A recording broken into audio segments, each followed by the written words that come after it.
അവിടെ എന്ത് പറയാനാ? ഇത്തിരി ഭക്ഷണം കഴിക്കണം. ഞങ്ങൾ ഈ കടലിലേക്ക് എടുത്ത് 10 മണിക്ക് ആൾക്കാരാണ്.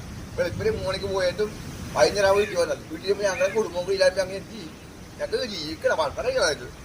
ഇത് കണ്ട ഈ കിടപ്പ് എന്താണ് ഈ കാണുന്നത്? ഈ വീട്ടിനകത്തോട്ടായി കാരണം വേദിയൊക്കെ താന്ന് കിടക്കണ വരെയല്ലേ, വഴി വരെയല്ലേ.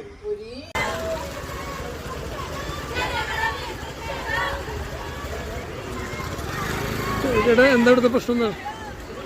കടലേറ്റമായിട്ട് ബന്ധപ്പെട്ടാണ് അതിനാണ് ഉപരോധം. അപ്പോൾ തുടർച്ചയായിട്ട് കഴിഞ്ഞ വർഷം ഇതുപോലെ കളക്ടർ വന്നിട്ട് നമുക്ക് ജിയോ ബാഗ് വെച്ച് തരാം, അങ്ങനെയുള്ള കാര്യങ്ങളും പറഞ്ഞിട്ടുണ്ടായിരുന്നു. പക്ഷേ ഇതുവരെ നടന്നിട്ടില്ല. ഉപരോധം ഇത് ഇന്ന് മുഴുവൻ ദിവസവും ഉപരോധിക്കാൻ തന്നെ ദിവസം മുഴുവൻ. അപ്പോൾ ഇവിടെ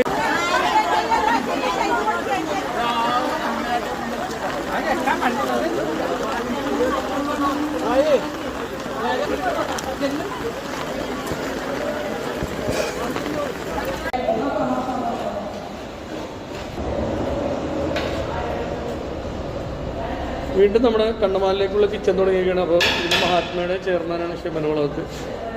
എന്താ നമ്മൾ ഇന്നലെ തഹസിൽദാരെ വിളിച്ചിരുന്നു. അവിടെ വീണ്ടും വളരെ പ്രയാസപ്പെട്ട് എല്ലാ കുടുംബങ്ങളും പുറത്തിറങ്ങി അവർക്ക് ഫുഡ് വേണമെന്ന് പറഞ്ഞു.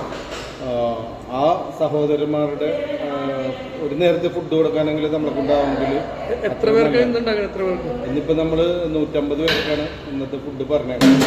എത്ര പേർക്കാണെങ്കിൽ നമ്മൾ ചെയ്തു കൊടുക്കും. കാരണം അവർ നമ്മളെ സഹോദരന്മാരാണ്. അവരുടെ കൂടെ നമ്മളുണ്ടാവും, നിങ്ങളും ഉണ്ടാവണം. അവരെ ഇനിയൊരു ഇതേപോലത്തെ ഒരു ആപത്തിൽ പെടുത്താതെ കാത്തു സൂക്ഷിക്കണം. അതിന് അധികാരികൾ കണ്ണു തുറക്കുക, അവർക്ക് വേണ്ട കാര്യങ്ങൾ ചെയ്തു കൊടുക്കുക.